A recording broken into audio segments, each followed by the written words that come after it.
Hunger in America, especially for children, has soared to historic levels, and the country's nutritional safety net has been stretched way too thin because of the coronavirus pandemic. A recent report from hunger advocacy group Hungry Free America shows cases for the Supplemental Nutrition Assistance Program, also known as SNAP, jumped 14% in 33 states between March and July. Even worse, census data collected between late October and early November finds 1 in 8 Americans reported not having enough food to eat. So here to explain what these figures really mean is Pamela Taylor. She's the Senior Vice President of the National Anti-Hunger Organization, Share Our Strength. Thank you so much for joining us and shedding a light on this important conversation. We've all seen those sort of drone images of cars lined up at food banks, but all those cars are individual people, families, often families with young children. Many families across the country are facing the hungriest holiday to date. How significant are the numbers that we're seeing, and how does it compare to pre-pandemic levels? Good morning. Thank you for having me. Yes, the numbers have skyrocketed in ways that no one could have ever imagined. What we're facing right now is a significant increase in the amount of children facing hunger. And let me just give you a little bit of context. In 2007, just before the Great Depression, the numbers were around 12.4 million, or 17% children facing hunger. 2009, those numbers increased to 17 million, or 23%. We saw then a decrease around 10 years later in 2019, just before the pandemic hit. The numbers went down to 10.4 million. Today, we are facing 17 to 18 million children facing hunger.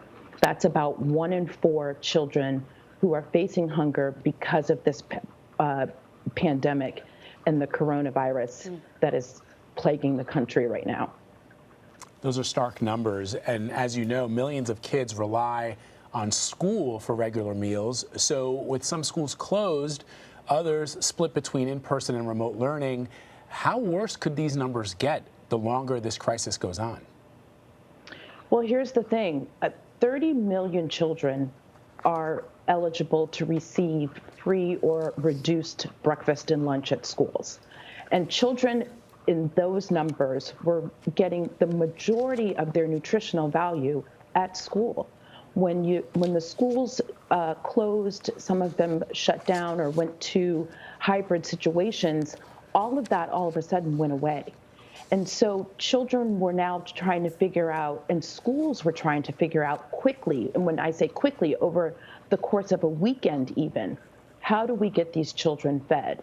So programs like Share Our Strength and No Kid Hungry, our campaign, went into immediate action to make sure grants were issued to schools to provide food, to provide PPE for curbside distribution of meals, to provide transportation for children living in rural or urban communities where their families could not get to the schools to pick up meals. All of these things were happening so quickly, and this is still going on. We're going into a holiday season, and the lines that you're showing on television at food banks continue to grow.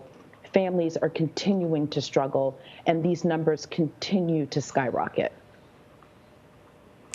The expanded SNAP benefits, along with other safety net programs, are set to expire at the end of the month.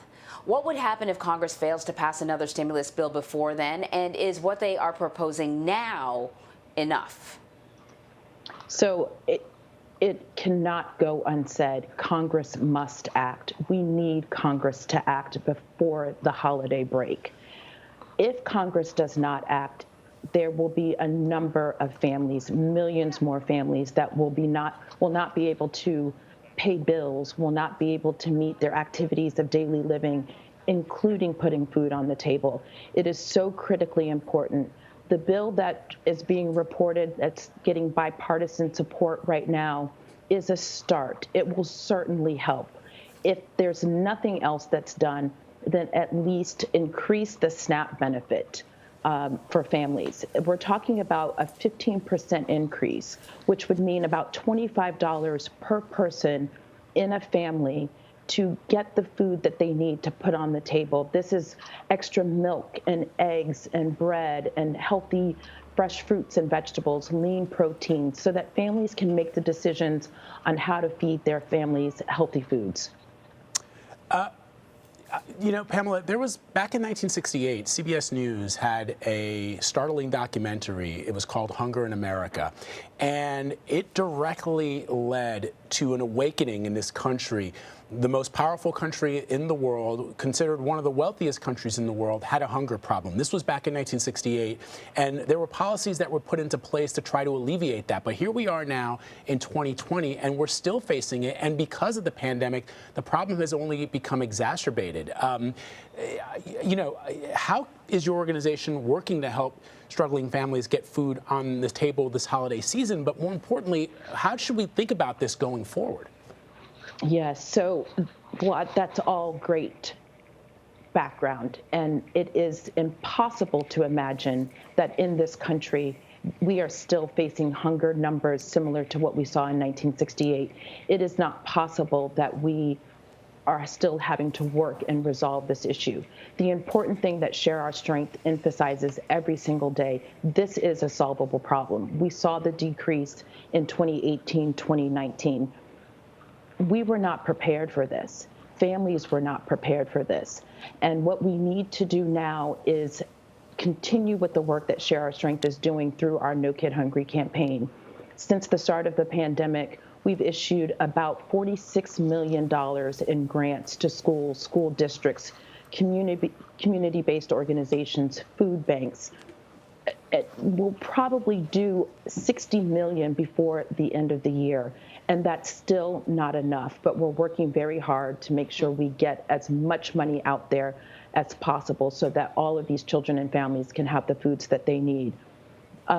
Going forward, what do? We continue to work with the new administration, the current administration, governors, state houses, to infuse policies, pass policies that make families have the access to the foods that they need so that they aren't cutting bills, they aren't missing meals. We issued a report called The Longest Summer, where 51% of parents admitted skipping meals just so that they could make sure their children could eat. 39% of families reported skipping bills to make sure that their children could eat and they could afford food. We don't have to be in this place. This is a solvable problem. And Pamela, you mentioned the SNAP benefit. Back in 2018, 2019, the Trump administration was actually trying to make it harder for people who were facing hunger in this country to receive some type of assistance. There were bureaucratic there was a lot of bureaucracy and red tape that was being included in the bill that would have ultimately led to more people being hungry. It had to do with people working 20 hours a week, able-bodied people to be able to access benefits. It had to do with food stamps.